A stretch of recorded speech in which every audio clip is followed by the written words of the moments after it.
Last time we talked about David and his failure and his cry for repentance and how God restored him.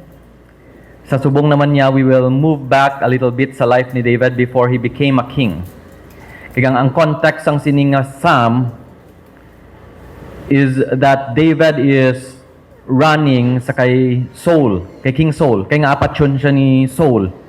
And most scholars believe nga ang ininga Psalm was written sa desert moment ni David.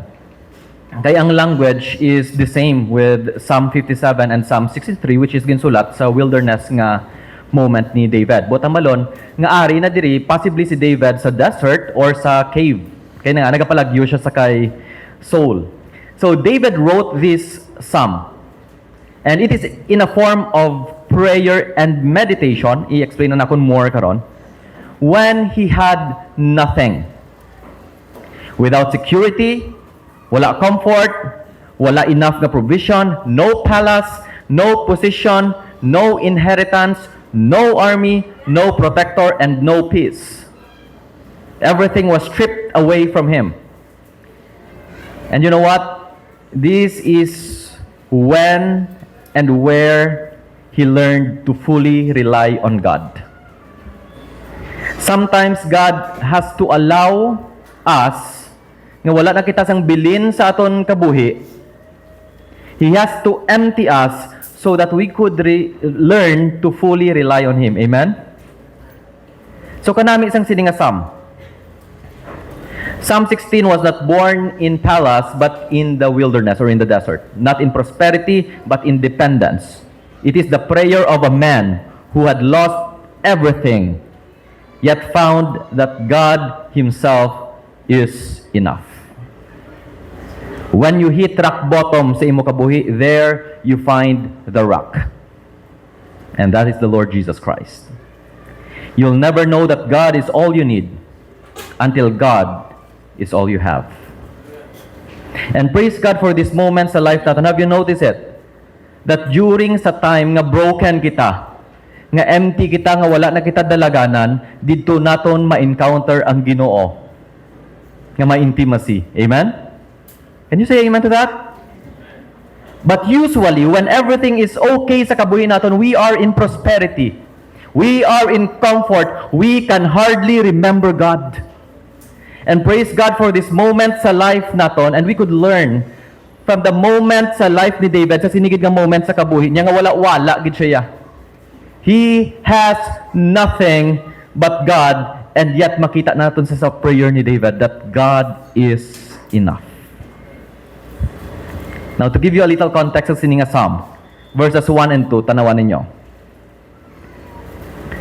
Ano ang bal ni David? Preserve me, O God, for in you I take refuge. So we pray to the Lord. I say to the Lord, you are my Lord. I have no good apart from you. So obviously, this psalm is a prayer. But then again, kung basahon mo sa verse 3, no longer nga nagastorya si David sa Ginoo. Tanan niyo lang verse 3 bala. Dira. Hindi na siya nagastorya sa Ginoo, but rather he is talking to himself. And sa kalabanan sa mga Psalms ni David, there is this instance nga nagastorya si David sa iya mismo kaugalingon, sa iya kalag. For example, ang bal si David, bless the Lord, O my soul. Sometimes ang bal si David, why are you cast down, O my soul? Ginastorya yung iya kaugalingon. But ang balon, ang ini nga Psalm, duwa ni siya ka-part. It started with a prayer sa Ginoo, and at the same time, he is meditating or reflecting sa kaayo sang Ginoo sa iya kabuhi. Amen? That is why, ang verse 3 nag-shift na dira sa reflection ni David. Verses 3 to 8, okay, gaan ko lang mo gamay ng background. Nag-reflect siya sa tanan nga blessings nga nakuha niya sa Ginoo, kag na-experience niya. And sa verse 9 to 11, nagbalik siya, pray sa Ginoo, pero not in a form of a petition, not in a form of request, but rather it is a prayer of adoration. Di ba, we have different kinds of prayer. Adoration, confession, thanksgiving, and supplication. Supplication is to ask God for provision. But this time, nag-end si David in worship. After he reflects sang kaayo ni Lord sa iya kabuhi. That is why ang title sang sini nga message, uli ko lang itang balang title, Secured, Surrendered, and Satisfied. David's prayer of reflection turned worship. Kanamay nami. I don't know if this is you. Ask yourself, are you secured sa Ginoo?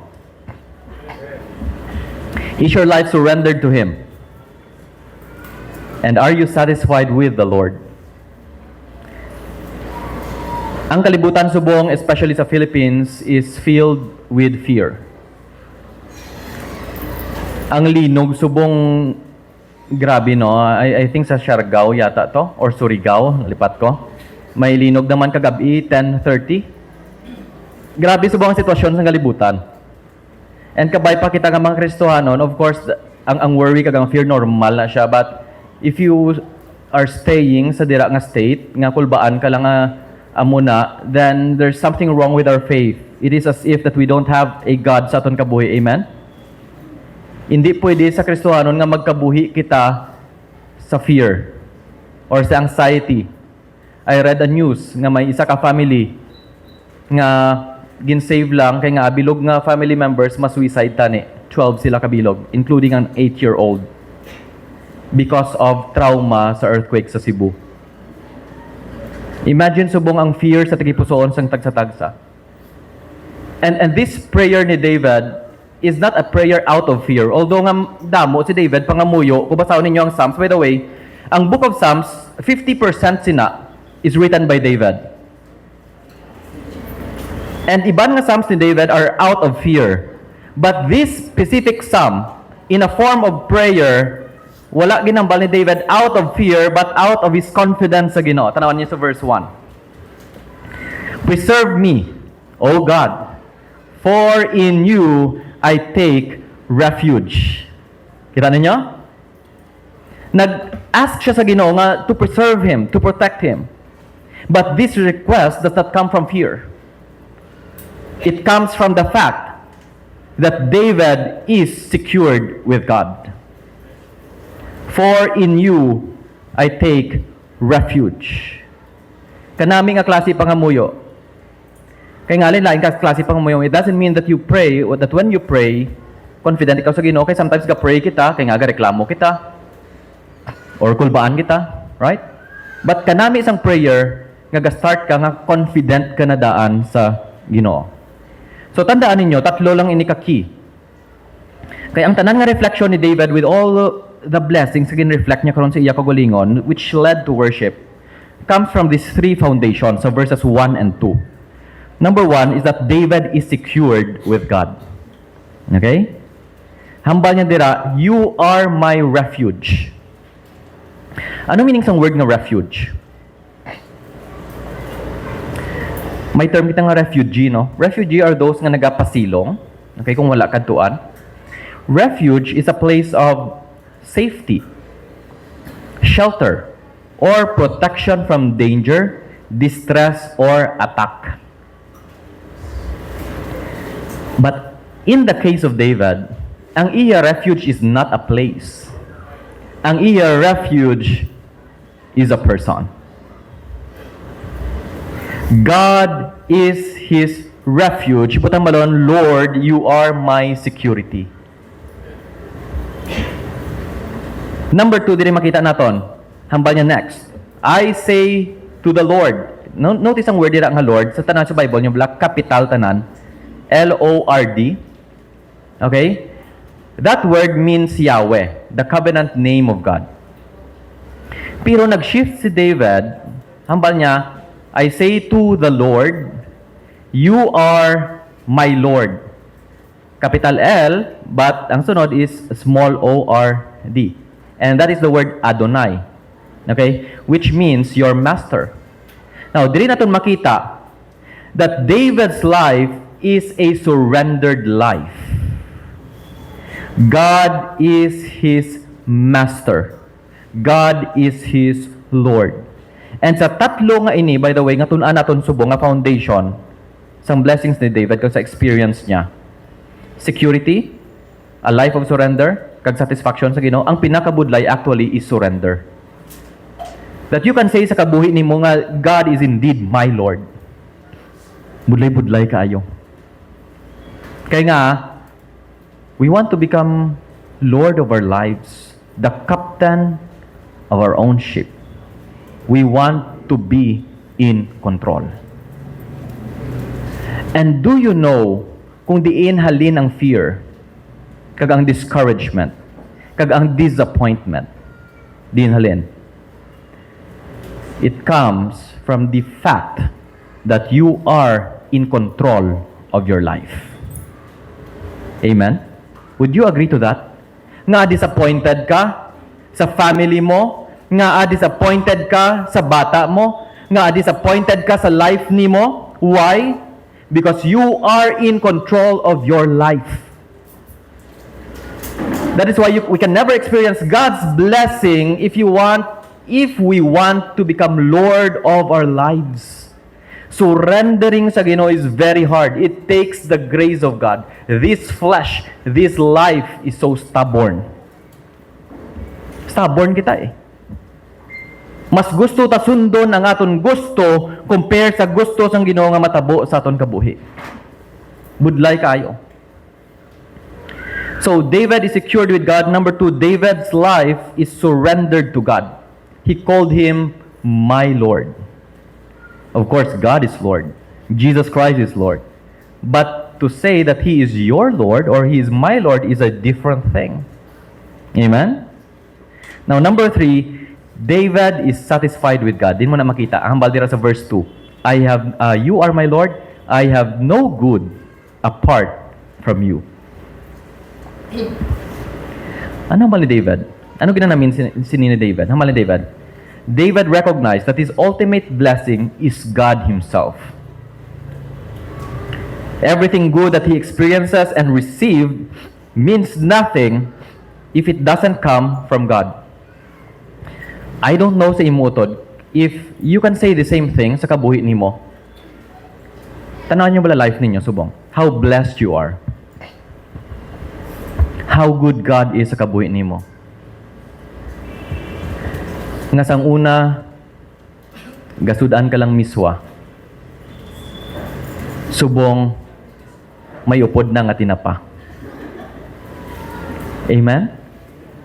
Isn't God good sa life nimo? Nga maka-Jollibee ka na subong? That's why medyo pabida ka. Kay bida ang saya. No, but looking back no sa kaayos ang Ginoo sa imo. Can you recognize that all these things sa life nimo halin sa Ginoo? Come on. Because here nagambal si David, even if I have all the blessings sa kabuhi ko, if it does not come from the Lord, if the Lord is not in your blessing, He is not the one who blessed you, then it is not good para sa akon. What is money without God? What is possession? What is a life nga prosperous ka pero wala ang Ginoo dira? Can you say that you are in a good state sa kabuhi nimo? The answer is no. Wala na tanan pulos. That's why para kay David, Lord, you are my blessing. And apart from you, there is no good thing. Not only that, David also recognized when it comes sa iya morality, when it comes sa iya personal nga goodness, gin-echo ni David diri ang ginhambal ni Prophet Isaiah that all my righteousness before God is a filthy rag. Higko. Butang balon amo ni siya, i-translate na kon sa inyo para maintindihan naton. Nga makahambal ka sa iban nga tao, nga kung ano man ang kaayo nga makita nyo sa akon, kung buot man ako, kung maayo man ako sa inyo, hindi na tungod sa akon, kundi tungod na sa Ginoo sa kabuhi ko. Amen? Can you say the same thing? Or maybe we think that we are a good person. Yes, maybe in front of man. Maybe we are better if we compare ourselves sa ibang nga tao. But if we compare ourselves sa holiness ng Ginoo, I tell you utod, apart from the Lord Jesus Christ, Wala sing maayo sa aton. We are all sinners. We are all unworthy sa love kag sa blessing sang Ginoo. Amen. Kung ano man ang maayo nga makita nyo sa akon, that is because sang grace ni Lord. Kung ano man ang maayo nga makita ko sa inyo, that is because God has been good sa kabuhi nimo. Paul said, "No good thing dwelleth in me." Amo na hambal ni David sa isa niya kasama ng tunan nato nagligad, that in my birth I was sinful. In my being I was so sinful. Amo na ginanamin ni David diri. Butang malunutod that David knew that God is his blessing. God himself is his blessing. He is satisfied with God. Amen? Tandai lang ninyo, kaya tanan nga blessing sa tunan naton subong anom lang ni. And na-notice na ko nga medyo galawig na kisang wali ko. So subong kabay pa mga bakabawi ako. So anom lang ni. It comes from these three foundation. Again, ano una? Secured in God. Secured with God. Number 2, surrendered to God. Number 3, satisfied with God. Okay. Now, there is blessing when God is your refuge. Amen? You know why ang tao subong grabe ang kulba sang bilog nga kalibutan? Because their faith is in this world. Kulbaan ka laman kay imo paglao mari dis kalibutan eh. Pero kung ang imo paglao mara sa Ginoo, hindi ka makulbaan bisan ano ang matabo sa kalibutan. Psalm 34 verse 8, anong hambal? Taste and see that the Lord is good. Anong sugpuan? Blessed is the one who takes refuge in Him. You are blessed when you are satisfied with God, when you find your security sa Ginoo, and when you surrender your life sa iya. Now, we will learn 6 blessings David reflected in his prayer that leads to praise and adoration. Number 1, nga blessing amo ni siya, verse 3. Rejoices in fellowship with God and His people. Ano po tabalon siniutod? That whenever you are with God's people, malipayon ka. Whenever you are with fellowship with God, you're not walking in sin sa life nimo, malipayon ka. And I don't know about you, that whenever you are in the church, sitting there, gapamati sa pulong ni Lord, whenever you are discussing with your fellow Christians, ga-enjoy ka wala? Do you enjoy the company of Christians, fellow believers, more than sa barkada nimo? Ask yourself. Because again, this is just a byproduct sang security nimo sa Ginoo, okay? Sa satisfaction nimo sa Ginoo, and sa surrender nimo sa Ginoo. Whenever you are with other Christians, you enjoy it. You enjoy to be in the house of God, to be in the church. Ano ba ni David? Now verse 3. As for the saints in the land, Amal David, they are the excellent ones. Gindayaw niyo mga Christians. By the way, kita nga mga Kristohanon, ang sometimes, no, I'm not saying nga mo kita sini, but there are Christians kidya nga instead nga dayawon ang utod sa Ginoo, sila pang put down. If there is one thing tani nga mag-encourage bala sa Christian, it is his fellow Christian. But kadamo sa sulod ng simbahan nga sagad kita mamantay. Bantayero ba? Sa sala. Pero si David is not like that. Of course, everyone is still a sinner. We are still living in a sinner's body, although we are righteous in spirit, right? But kanami sang attitude ni David nga gindayaw niya mga Christians. As for the saints in the land, they are the excellent ones. Hala ka namin, ibla kayo utod nga mo ni. Right? In whom is all my delight. Nalipay ko para sa ila. Nalipay ko para sa utod ko nga mo ni. Can you rejoice with other Christians? Not only with having fellowship with them. Enjoy kaya nga, hala ka namin, ni kay brother, amo ni siya.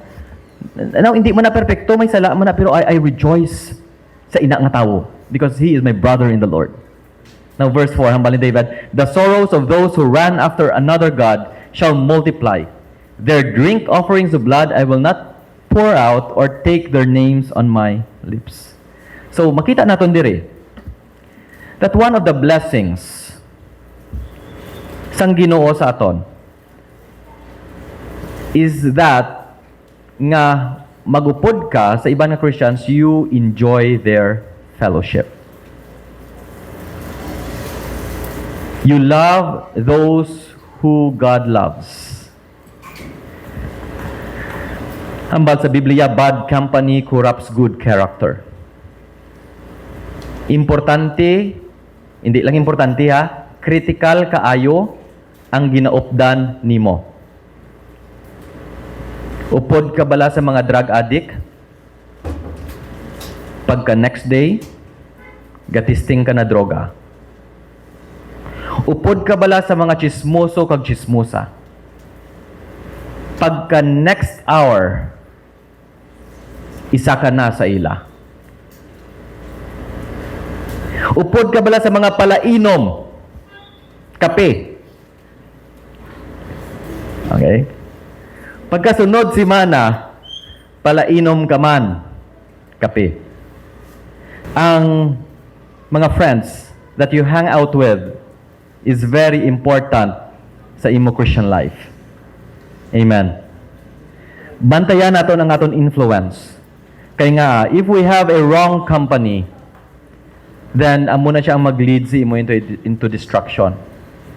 Young people, please, halong kamo sa inyong mga barkada. Kaya ang ining mga kabataan, before, makibot ang parents, na wala man ni ginom bata ko, wala man ni katuon butig.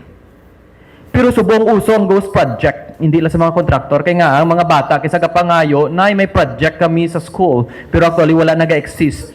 Tag 300 pa na. Now, Ghost Project na. So, di na nakatuon sa barkada. Right? So, now, think of this. Think of this. Sino ang ginaupdan mo? Most of the time, what kind of people ang ginaupdan mo? Is it with your fellow believers nga bantayan ay bala ka mo? Bad sala na. Oh. Hindi na nami. May accountability sa isa kag isa. Bad company corrupts good character, but at the same time, a good company builds up godly character. Amen? A life that is secured, surrendered, and satisfied with God will never enjoy the company of the world. Hambal ni Jesus Christ sa John chapter 15, do not be surprised if the world hates you, because it hated me first. If the world loves you, that is because you are of the world. It will love you as its own. So, Christians pamati, kung gatindog ka lang sa imo values, sa imo principles, nga anak ka ni Lord, you will never fit in sa kalibutan. In fact, the world will hate you. Amen? But why is it na kalabanan sa mga Kristohanon, especially mga young people, we try to fit in sa kalibutan, we try to appear like them, to speak like them. Pamuyayaw sila, pamuyayaw man kita, because we want to be accepted by the world. But if you are satisfied, if you are secured with your identity sa Ginoo, nga nag-enjoy ka sa fellowship sa Ginoo, you don't have to beg sa acceptance ng kalibutan. Amen. Kung ginsuyaan ka nga naguntat ka, inom kay nag-Christian ka, praise God for that. Amen? Kung naguntat ka droga, kay nag-Christian ka, praise God for that. Dayawon tang Ginoo. And we rejoice over the fact na we have fellowship with the Father and with the Son and with the saints. Kabay pa utod. Ngang aton company, mabantayan naton, kaga-enjoy kita sa company upod sa iban nga mga Kristohanon. Amen? Kabay pa. Hambal ni David, I will not pour out my cup or take their names on my lips. Kung tanawan ninyo, bala sa verse 4. Anong ginanabi ni David dira? He's referring to people who worship idols. Kay, sa una, they have this blood offering. And some of them drink sang blood sang animals. And even mga scholars believe na some of them drink the blood of human blood. Ginainom nila when they worship their false god. Hambal ni David, the sorrows of those who run after another god shall multiply. Don't you know that if you're worshiping a false god, an idol, you become sorrowful. Pero if you worship the Lord and be with His people, you experience delight. Nalipay ka. Tanan nyo lang sorrowful out. Ano ang bal ni David about idols? I mean, ano ang bal sa Bible about idols? No. Tanan ninyo. But their idols are silver and gold, made by human hands. Okay, this is very familiar. This is very familiar. Ang ginaubra na bala gina-carve? Ang nabala nga gagalagaw sometimes sa balay nyo and then papatungan ka sa ulo? Kaya kuno may blessing? Those are idols. And God hates it. In fact, Exodus 20, di ba? One of the 10 commandments, nga balang do not make what? Graven images. No, sa Psalm 115. They have mouths, but cannot speak. Eyes, but cannot see. They have ears, but cannot hear. Noses, but cannot smell. They have hands, but cannot feel. Feet, but cannot walk. Nor can they utter a sound with their throats. And verse 8, amo nang subo. Those who make them will be like them. And so will all who trust in them. That is why kabay pa no, kita nga mga Christians, wala na kita ga-worship sa mga idols. Kung may nagakabit pa dira sa inyo nga mga balay, kabay pa singitan nyo panaog. Those are idols. We worship the Father not with images. We worship the Father in spirit and in truth. Because God is spirit. Buta malo no, nga ang nag-multiply ang sorrow with those who worship idols because they have eyes but could not see, ears but could not hear. You can never hear God's truth if you worship a false god. And David, makita natin, he refuses to take part in the worship of idols. He knew exactly whom he believes. As for us Christians, idols are not in the forms ng images. Idols, spiritual idols could be in the form of money, of pleasure, of treasures. Anything that we exalt above God. Isimpliho na ako ng language. Yan mo ni siya. Anything that you put first is your idol.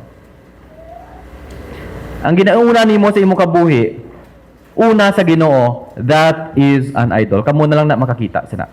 Kamo na lang sina makabalo. Number 2, verse 5. Second blessing, finds satisfaction and contentment in God alone. Okay. So tandaan lang ninyo no, because we will have an after church discussion karon and we would share some blessings, some word ni Lord later. Okay? So number 2 blessing is this, find satisfaction and contentment in God alone. Verse 5. The Lord is my chosen portion and my cup. You hold my lot.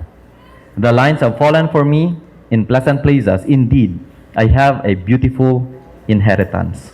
Sino diri sa aton nga may manggad ginapaabot sa ginikanan? Nga kung mapatay si nanay kag si tatay, dako ang kwarta nga makwa nakon or lapad ang luti nga makwa nakon.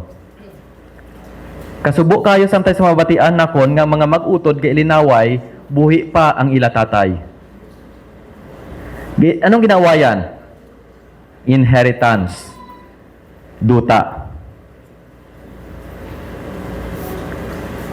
Gapinat siya nay. Over sa 50 square meters. Nga duta. Why? They are not satisfied with God. They are not contented with in life. Amen? What is your inheritance right now? What is your treasure? When it comes sa finances, no? When it comes to material things, can you say that you are rich? Or, tanan nyo life nyo, are you rich right now? Are you blessed? Sino diri makambal nga blessed siya? Are you blessed? Ariyo, makahambal ka lang na depende sa definition na mo sa ginatawag nga blessing. Amen? Kung ang definition mo sang success is material things, then most likely laban-laban sa aton hindi kita blessed dala na ko da. Amen. I don't have money.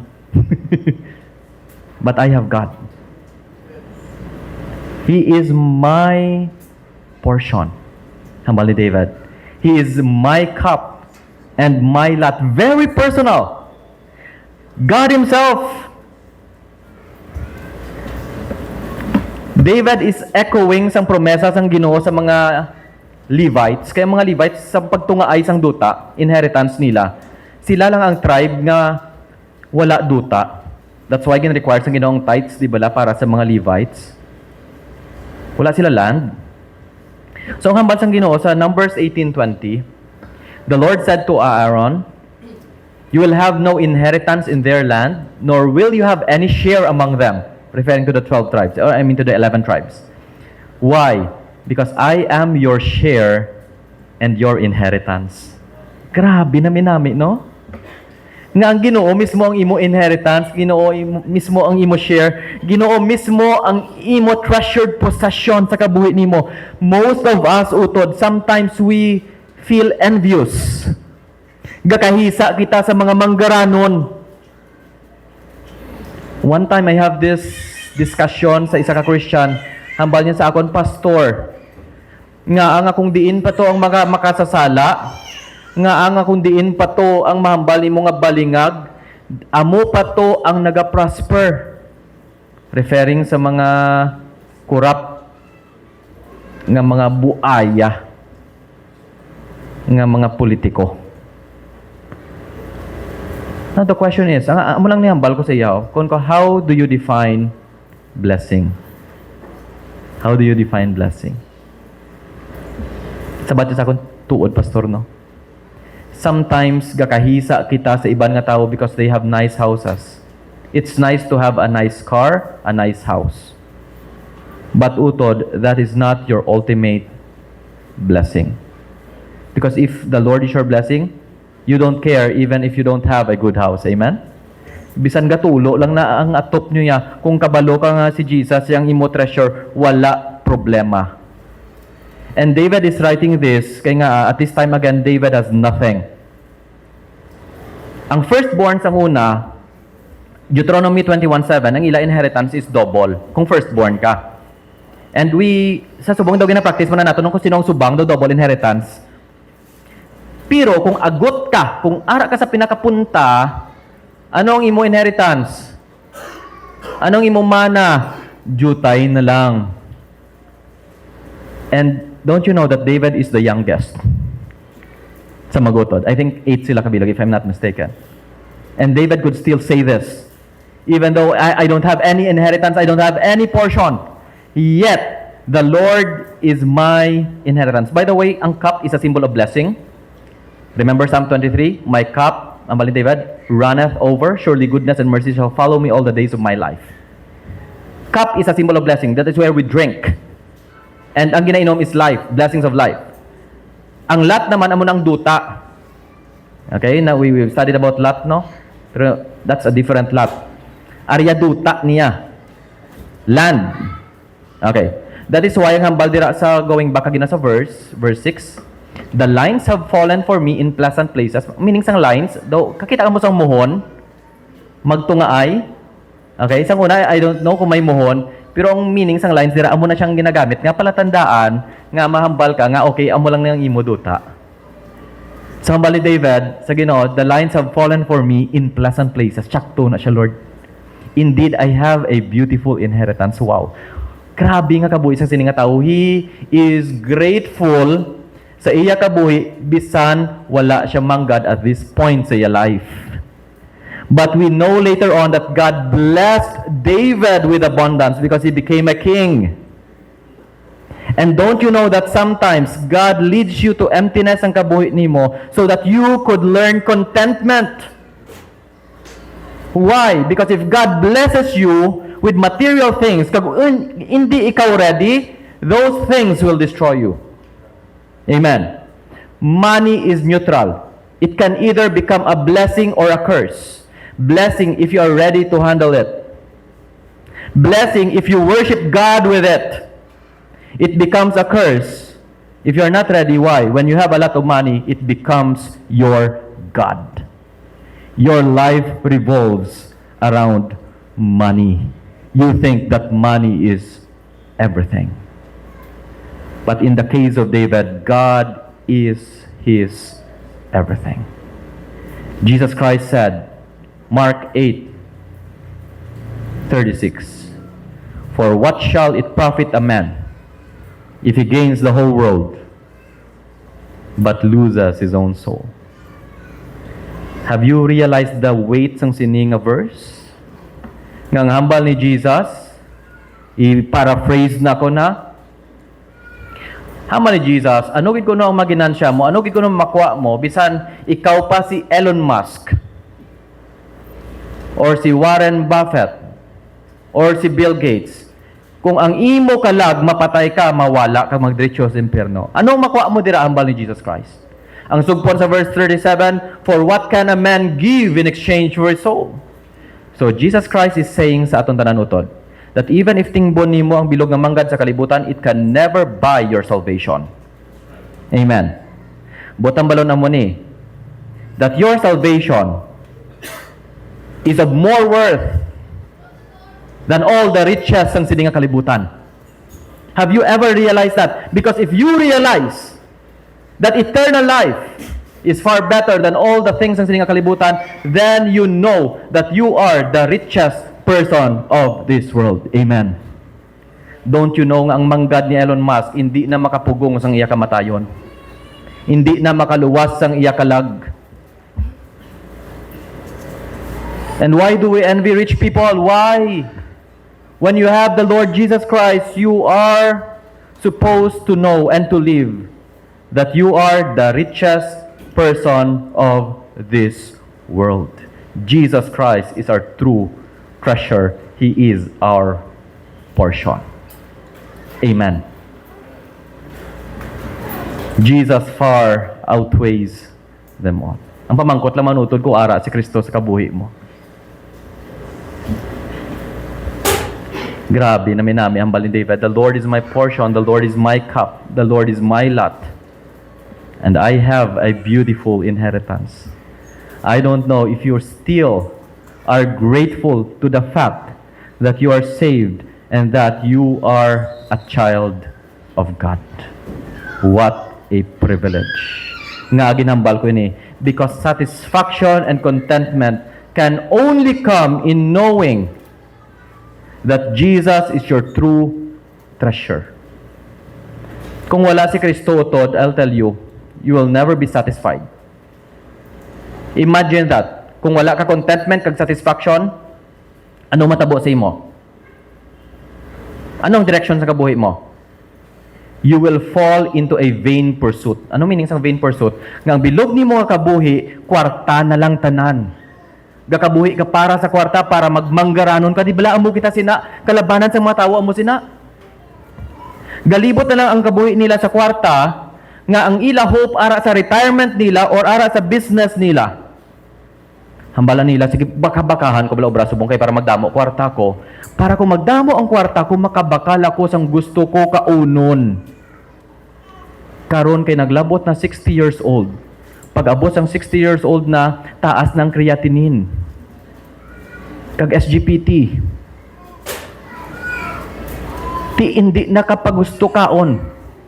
Taas na ang blood sugar. Mahambal kasi sometimes kabaka-bakahan ko, bra, para kung mag-retire ko, makalibot ako sa bilog ng kalibutan. Karon kay pag-abot sa punta, nag-retire. Nagbalatian, hindi ka ni katikang pagkadto sa piyak balay. Malibot ka pa sa earth. Come on. That is why Solomon, the wisest man at the end of his life, ano ba yung vanity, oh vanity, everything is vanity. This life here on earth, if you are not contented sa Ginoo, you will fall into that trap. Ano ang bali ni Solomon sa Ecclesiastes 5:10? He who loves money will not be satisfied with money. It's true. That's why damo buhaya sa kongreso. Because they are never satisfied with money. Nor he who loves wealth with his income. This is also vanity.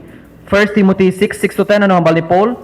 That a lover of money will fall into a trap, foolish things, harmful desires, ruin, destruction, wandered from the faith, grief. Why? Because the love of money is the root of all evil.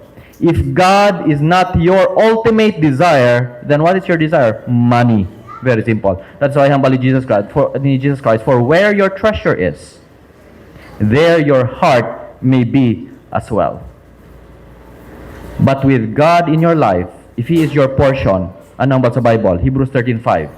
Keep your life free from the love of money. By the way, money again. Money is not evil. It is the love of money. Amen? Consistent na sa Bible.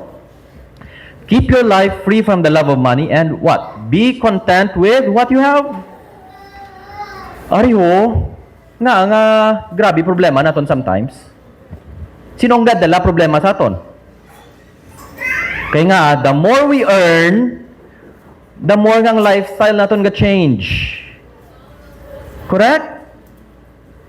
And the more we earn, the more pagid nga mas gusto pagid naton damo pagid. Wala kita contentment. That's why we bring distraction sa aton kabuhi. Well, God blesses His people. Amen. God is not against blessing you. God is not against you having money, but God is against money having you. Hindi ka ni kasimba sa Ginoo kay nga mangita pa obra. Puro na lang kwarta. It's all about the money. Money. Kantahon ko pa? Hindi na. Okay, hindi na. Nga makontento ko kuno na umabal sa Hebrews 13. Be content with what you have, for He has said, I will never leave you nor forsake you. This is what it meant. When God is your portion, you will be satisfied and you will be contented. Amen? Number 3. Another blessing, nami-nami man eh. Receives guidance and wisdom through God's Word. Anong mali David? I bless the Lord who gives me counsel. In the night, also my heart instructs me. To bless means, ang word na bless is barak, no? In Hebrew. It means to kneel or to speak words of praise and adoration. Dili na makita natin that David is worshiping God. I bless the Lord. Why? Who gives me counsel? God's word is a blessing sa aton utod. I don't know if you realize that. God's counsel through His word is a great blessing sa aton. Kaya kung wala ang guidance ng Ginoo utod, bisan ano ta kapag paningwa, wala na gyapon pulos.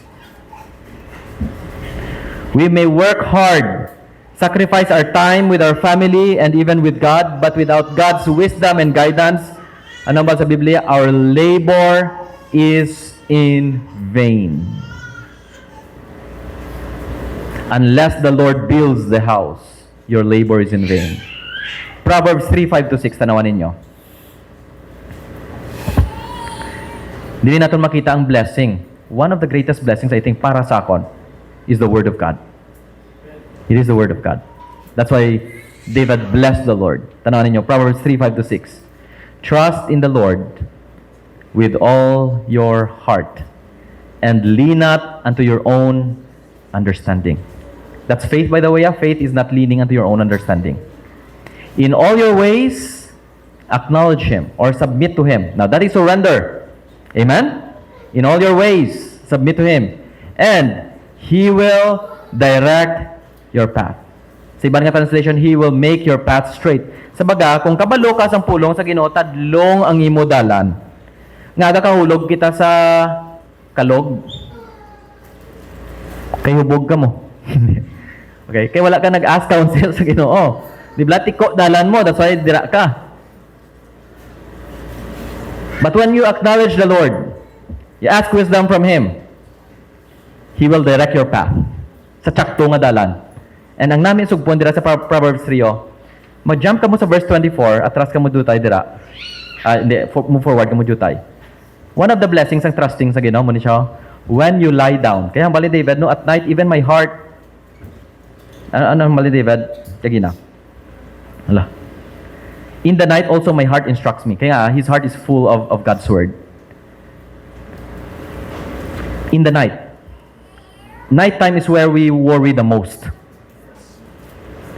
Kaya pag higda mo, gapaminsar ka naman sang next day, or sa mga nagtabo sa bilog nga adlaw, you ponder upon what happened and what will happen sa next day. Usually, amo ni ang rason nga hindi kita katulog maayo. Kaya nga we are leaning unto our own understanding. We don't listen to God's word. Wala kita kabalo kung anong hambal sang word ni Lord. Wala kita kabalo sang promesa sang Ginoo. That's why we lean unto our own understanding. And so what happened? Hindi kita katulog. That's one of the reasons. Now, utod. I don't know, basi ikaw ni. Kung gabi, ang imo paminsar, gadalagan gihapon, bisan ang imo mata, nagapiyong. But one of the blessings in trusting the Lord is this. Verse 24, when you lie down, you will not be afraid. Kanami-nami. Who wants this? When you rest, your sleep will be sweet. Wow. Good night, sweet dreams. Tuod ni. Kung gasalig ka sa Ginoo, you can rest in peace. RIP. Pero bugtaw ka pag next day. You will experience peace sa kabuhi mo. I don't know if experience din nyo ini. Because you know God's promise. Hambal sa Biblia, He gives rest to His beloved. Amen? Now, number 4, verse 8.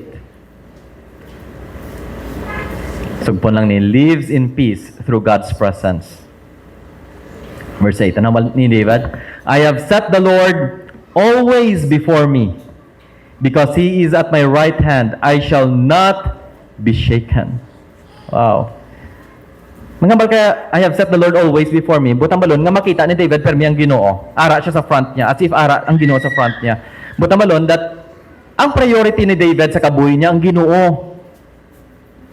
When you prioritize God in your life, ano ang balin Jesus Christ, Matthew 6:33, and all these things shall be added unto you in every decision we make, in every battle we face, or fear we experience, tani kabay pa nga makita niyong Ginoo before you. Especially mga students. Grabe gid makabaka sa mga students sometimes sa pag-eskwela. Nga to the point nga hindi na sila makasimba kay nga matuon pa ko pastor. I tell you, I experienced that. Una lang bala ang Ginoo kay pag-abot sa exam bisan sa tuod lang pag-exam ha. Ang kutob sa matun-an mo munang nagwa. Pero sometimes kung ginuuna mo bala tuon nga baka-baka gid. Gin sacrifice mo ang Ginoo ang time mo para kay Lord. Bisan anong kutuod ka paningwa sometimes pag-abot sa exam abi mo tsakto sa bat mo sala gali. Kaya nga wrong spelling wrong. Sometimes kasalig kita sa wisdom ta eh. Pero nahabal ang Ginoo. Sometimes I'm not saying hindi ka magtuon ha. And even if magtuon ka, praise God. But hindi pagbutang ang salig nimo sa imo tinunan. Amo nang sometimes ang lain sa aton eh. We think that we are smart. We are wise in our own eyes without God's guidance. The number one rule for a Christian life or for a Christian is this: to put God first. Because why? All things will just follow. Not studies, not career, not business, not leisure, not love life.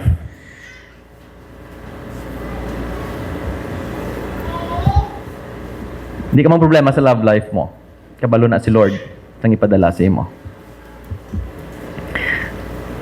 God in front of you. Muna balin David. God before me. Number 2, He is at my right hand. Sino diri may right hand? Sa balay nyo nga masaligan. Right hand ko ni. Right hand in the ancient culture means your support, your power, your honor. Amo na siya ang gabulig sa imo. Hambalin David, the Lord is my right hand. Di ko grabe, no? Partner ko si Lord sa life ko. And what is the result of that? Ano ba ni David? Because God is his partner, I shall not be what? I shall not be shaken. Don't you know that kung upod mo si Jesus sa kabuhi nimo, bisan ano magkalatabo sa kalibutan, you shall never be shaken.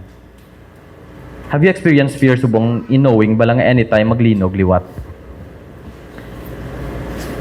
Ang Philippines subong naga-expect sang anong naman the big one.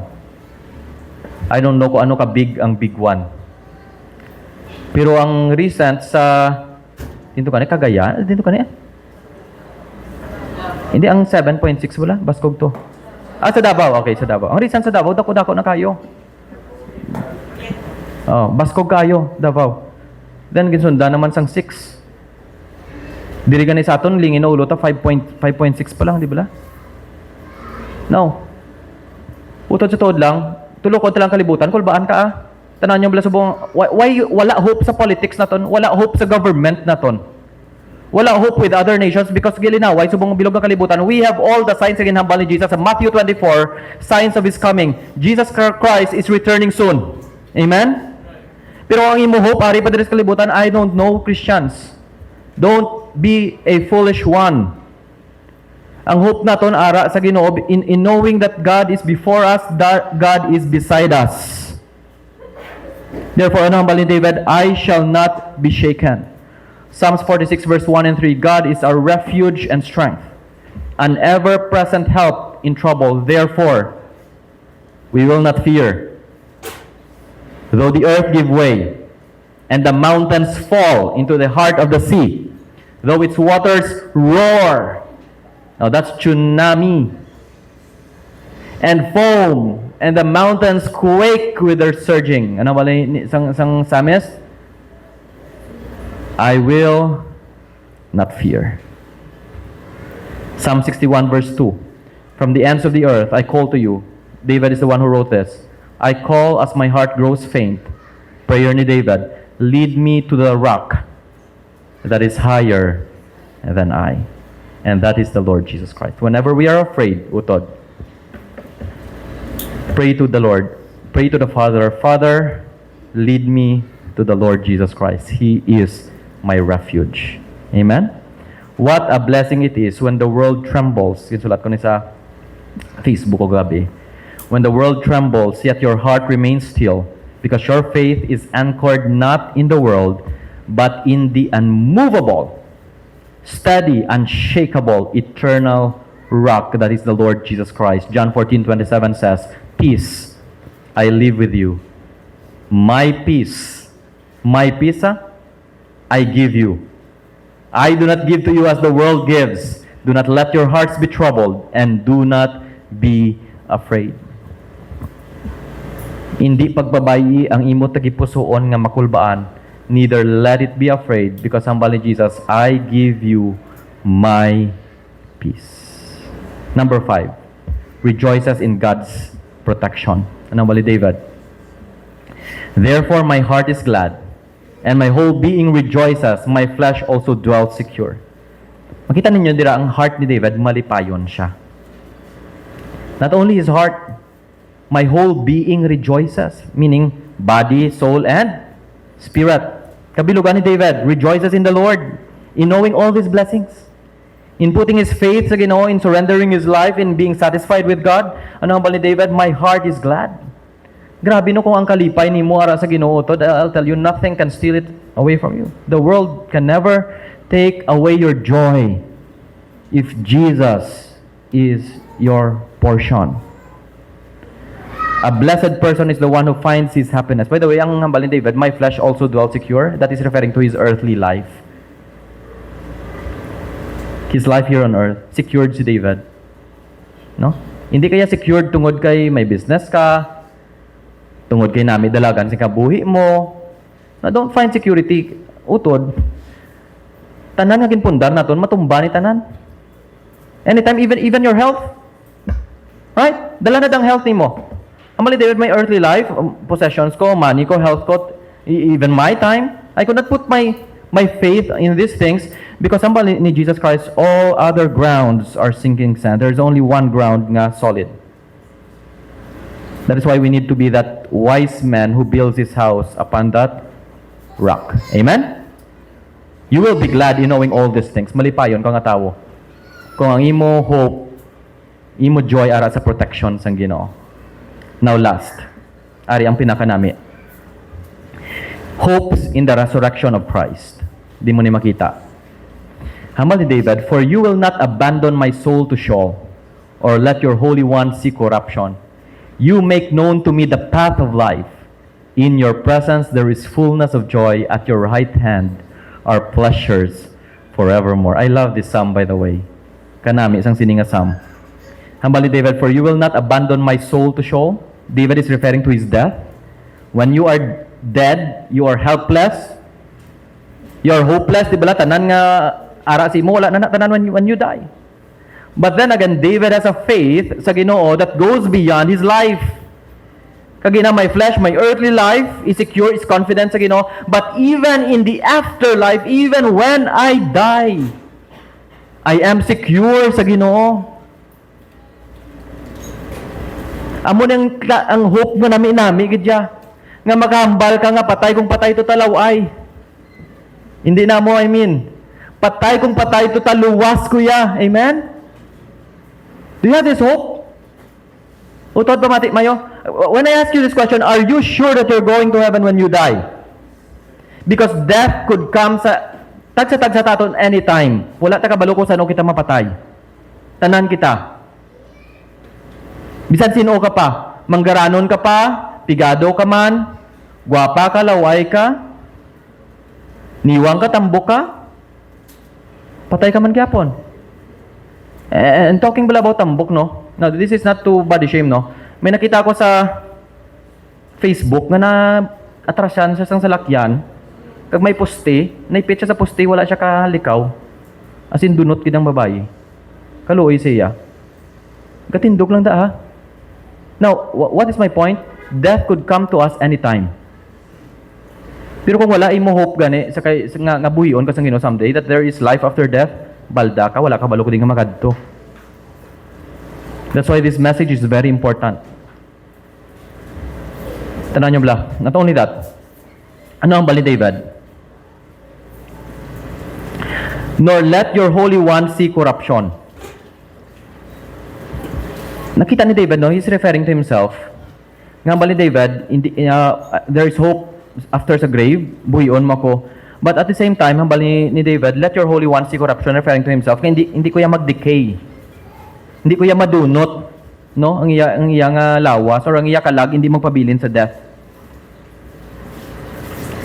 Nga ginhambal ko yun because David is actually, no, although nga hindi aware si David, but this is a messianic nga prophecy. Nga ultimate fulfillment sini actually ara kay Jesus Christ. Nga ginhambal ko ni because this psalm was preached by Peter in the day of Pentecost when 3,000 people got saved. Amuni ang preaching nga gingamit ni Peter.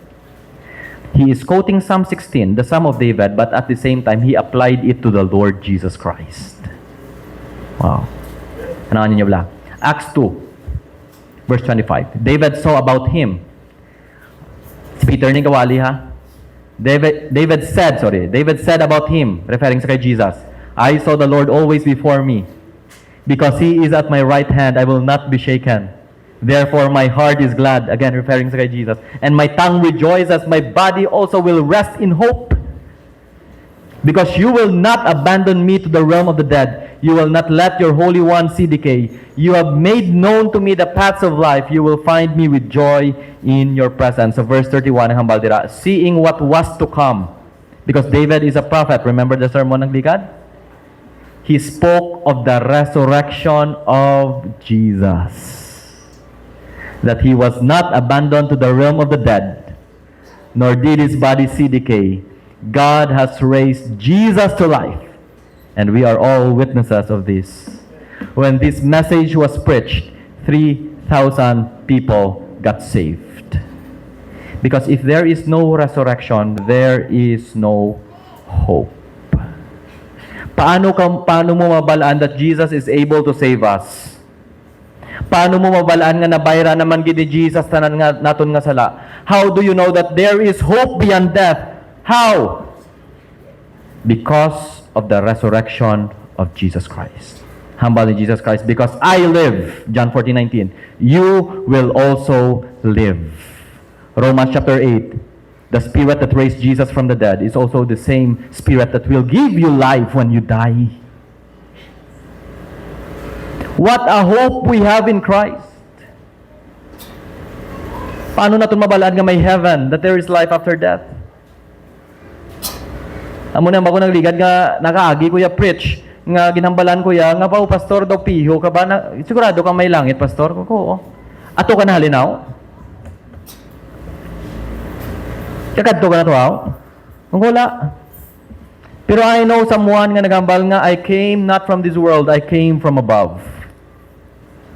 I know someone who died and rose again and ascended to heaven. I know that man. And he is my message that Jesus Christ is alive and he is the only hope of this world because everyone is dying. And there is only one who defeated death, and he defeated death for us. Praise be to God through the Lord Jesus Christ. He is our victory. O death, where is thy sting? Or O grave, where is thy victory? We have hope in the midst of death, even in the fear of death. Hebrews 2:14-15, since the children of flesh and blood, Jesus shared in their humanity, so that by his death he might break the power of him who holds the power of death, that is the devil. Verse 15. And free those who all their lives were held in slavery by their fear of death.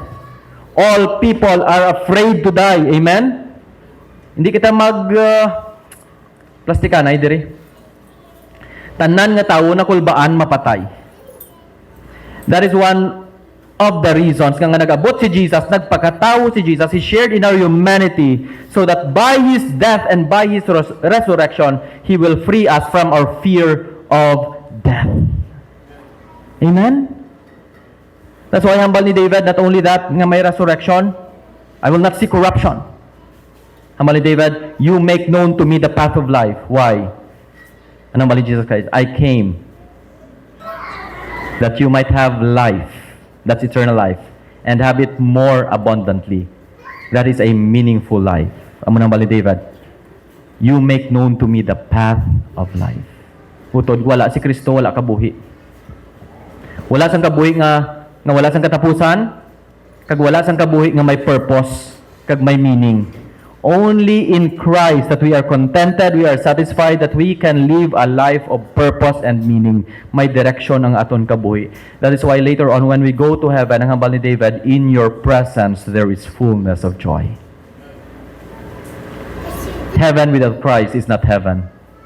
What makes heaven a beautiful place is the presence of the Lord Jesus Christ with all his glory. Psalm 26 I mean. Kapinitla na ko. My flesh and my heart may fail. Ma-fail man ang health ko, mapatay man ako. My heart may grow weary, but God is the strength of my heart. And what? And my portion. Until when? Forever. Hambali David kagina, Jesus is at my right hand, right? He is my right hand. Pero at the same time, hambal ni David, at your right hand are pleasures forevermore. Hambal sa Biblia, when we put our faith sa kay Jesus, we are seated at the right hand of God in the heavenly realms with Christ Jesus. This is where we will end, Ephesians 2:5-7. Hambal ni Paul, even when we were dead in trespasses, made us alive together with Christ. By grace you have been saved, and raised us up together, and made us sit together in heavenly places in Christ Jesus, that in the ages to come he might show the exceeding riches of his grace in his kindness toward us in Christ Jesus. The ages to come here means heaven. We are looking forward for the return of Jesus Christ. Amen?